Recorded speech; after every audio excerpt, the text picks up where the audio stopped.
भाजपच्या सगळ्या नगरसेवकांची आज बैठक झाली. सभागृह नेता गटनेता निवडीसाठीची नावं सुचवण्याची ही बैठक होती. काय नेमकं चर्चा झाली, कशा पद्धतीने? नाही, काही चर्चा झालेल्या आहेत त्या सार्वजनिक करायच्या नाहीत.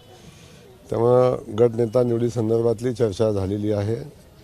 ज्या पार्टीच्या सूचना आहेत त्या सन्माननीय सगळ्या नगरसेवकांनी नेत्यांना दिलेल्या आहेत आणि गटनेत्याची प्रक्रिया पुढे जाईल. आता काय अडचण नाही. विरोधकांकडे जिथं 2-4 नगरसेवक आहेत त्यांना गटनेता निवडताना हरकत नाही, जास्त कसरत करावी लागणार नाही, कारण त्यांच्यातलाच एक होईल. पण तुमच्याकडे 87 नगरसेवक आहेत, अशामध्ये कसरत करावी शकत नाही. आमच्या पण 87 मधला एक होईल ना, काय अडचण नाही. कसरत करावी लागते त्यासाठी? नाही, कसरत अजिबात करायचं काय कारण नाही. शेवटी एक आहे की या शहरातल्या जनतेने आपल्यावर विश्वास टाकलेला आहे आणि आमच्याकडे खूप कॅपॅसिटी असणारे अनेक नगरसेवक आमच्याकडे आहे की जे शहराचं नेतृत्व करू शकतात. त्यामुळं अशा लोकांच्यामधून एकाची निवड तर करायला लागेल. त्या दृष्टीनं आम्ही प्रयत्न करू आणि सर्वोत्तम देण्याचा प्रयत्न करू. महापौर म्हणून चेहरा असेल, सोलापूरचा नागरिक असेल, सोलापूरचा नगरसेवक असेल आणि 29 महापालिकेच्या गटनिवडीची बाबतीत पाहायला गेलं तर पूर्ण झालेली आहे. तर सोलापूरला असा का वेळ लागतो? काहीच वेळ लागला नाही. आजच बैठक घेतलेली आहे आणि बैठकीत आज बैठक झाली तर नेता अगोदर निवडायचा होता काय?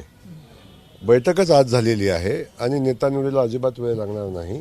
नेता निवडीची प्रक्रिया ऑनगोईंग आहे, त्यामुळे चिंता करू नका. नेताही निवडला जाईल आणि महापौरही निवडला जाईल. जिल्हा परिषदेच्या निवडणुका लागलेल्या आहेत, तर बार्शीमध्ये दोन्ही शिवसेना हे एकत्र येऊन निवडणूक लढत आहेत. शिवसेना राष्ट्रवादी एकत्र आलेले आहे आणि त्यांचं नेतृत्व बार्शीचे आमदार आहेत शिवसेनेचे दिलीप सोपल हे करतात. आता आपण पाहतो की भारतीय जनता पक्ष हा जिल्ह्यातला आणि राज्यातला सगळ्यात मजबूत पक्ष आहे आणि अनेक लोक, अनेक पक्ष ज्या त्या ठिकाणी अस्तित्वासाठी धडपड करत आहेत. तेव्हा आपले अस्तित्व टिकवण्यासाठी महायुती होते, युती आघाडी होते, या सगळ्या गोष्टी चालू राहतात. याच्यावरनं एक लक्षात येतं की भारतीय जनता पक्ष हा मजबूत पक्ष आहे आणि त्याचा पराभव करण्यासाठी सगळ्या पक्षांना एकत्रित यायला लागतं. हे आमच्या पक्षाचं मोठेपण आहे. त्यामुळे पुढं काय चालतंय, माझं म्हणणं आहे की महायुतीतल्या लोकांनी काही आचारसंहिता ठेवल्या पाहिजेत. महायुतीच्या बाहेर जाऊन काही तडजोडी करताना थोडा विचार केला पाहिजे आणि त्याची आवश्यकता वास्तविक पाहता आहे. भाऊ, स्थानिक लेवलला युतीची घोषणा झाली शिवसेनेची, मात्र संजय राऊत म्हणतात हे अधिकृत नाही आहे. आता ते काय युती झाली आणि राऊतांना काय अधिकृत वाटतं ते त्यांनाच विचारा, मी काय सांगणार आहे. पण मोहोळमध्ये पण असाच प्रयोग झाला आहे. भाजपबरोबर सर्व पक्षीय नेते एकत्र येतात. तुमच्या एक लक्षात आलं पाहिजे की ह्याला कारण काय असू शकतं. ह्याला कारण एकच आहे की भारतीय जनता पक्ष हा मजबूत पक्ष आहे. तेव्हा त्याचा पराभव करणं हे एकट्याला, दोघाला, तिघाला शक्य नाही. तेव्हा 5-5 जणांनी एकत्र येऊन पराभव करता येतो का याचा प्रयत्न ते करतील. पण मी सांगितलं की अनैसर्गिक युती कधीही, अनैसर्गिक आघाड्या कधी लोक स्वीकारणार नाहीत.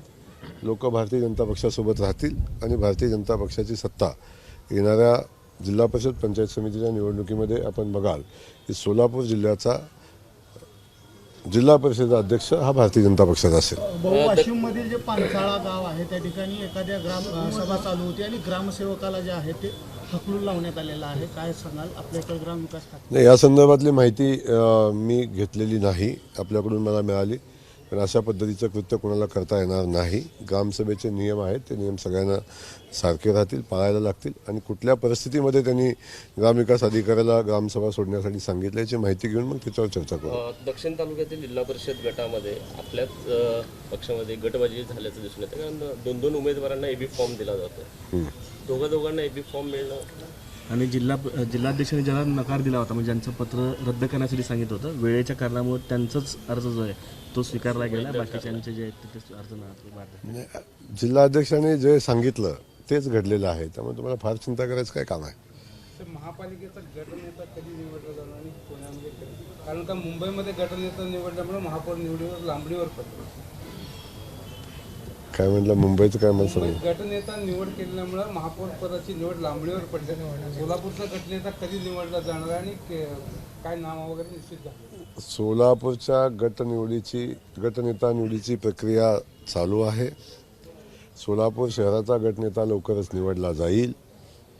त्यामुळं कुठलीही महापौर निवडीची प्रक्रिया लांबणार नाही. जे टाईमलाईन निवडणूक आयोग ठरवून देईल महापौर निवडीचं, त्या टाईमलाईनमध्ये महापौर निवड होईल आणि सोलापूर शहराला एक चांगला महापौर देण्याचा प्रयत्न आम्ही सगळेजण करू. आमच्याकडे खूप चेहरे आहेत की ज्यांच्यामध्ये प्रचंड क्षमता काम करण्याची आहे आणि तो आमच्यापुढं आव्हान आहे की यातल्या एका मजबूत चेहऱ्याला या शहराचं नेतृत्व करण्याची संधी द्यायची. संजय राऊत असं म्हणतात की दोन्ही राष्ट्रवादी आहेत ते एकत्र येतील आणि शरद पवार अजित पवारांचं परत महाविकास आघाडीत येईल असं संजय राऊत म्हणतात. संजय राऊतांना अलीकडे अनेक स्वप्न पडतात आणि त्यांनी पडलेली स्वप्न आहे ना ते आता खरी होताना कधी दिसत नाही आहेत. त्यामुळे आता संजय राऊतांच्यावर किती विश्वास तुम्ही ठेवावा हा आता तुम्ही मीडियाने ठरवावं.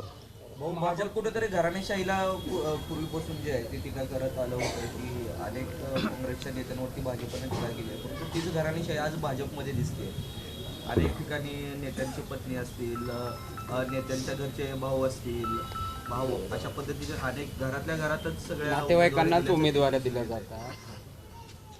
आता या संदर्भात तुम्हाला एक सांगेन की एखाद्या नेत्याचा नातेवाईक असला आणि तो जो पक्षाचा चांगला कार्यकर्ता असला, तो पक्षासाठी संघटनेसाठी वेळ देत असेल आणि काम करत असेल तर अशा लोकांच्यासाठी अवश्य त्याचा विचार केला पाहिजे. शेवटी कुणाचा तरी मुलगा आणि कुणाचा तरी भाऊ आहे म्हणून तो कार्यकर्ता आहे हे विसरून चालणार नाही. परंतु जर डायरेक्ट अशा काही गोष्टी असतील तर त्या थोड्याशा भारतीय जनता पक्षाच्या संहितेच्या अनुषंगानं होत नाही, पण आम्ही शक्यतो प्रयत्न करतो कार्यकर्त्यांना न्याय द्यायचा.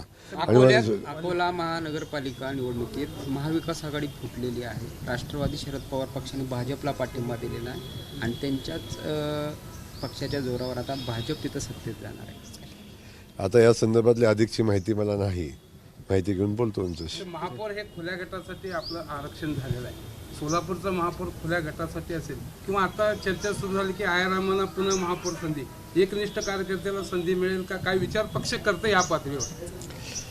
काय झालंय तुम्हा पत्रकार बंधूंना एक असं झालंय आयाराम गयाराम. आता आपण एक गोष्ट लक्षात घेतली पाहिजे, जेव्हा भारतीय जनता पक्षाचं सदस्यत्व स्वीकारलं, भारतीय जनता पक्षाची उमेदवारी स्वीकारली, भारतीय जनता पक्षाच्या तिकिटावर निवडून आला, तर अशा लोकांच्याबद्दल थोडं अदबीनं बोललं पाहिजे. आपण प्रत्येक वेळी आपण अशा पद्धतीची भाषा वापरणं योग्य नाही.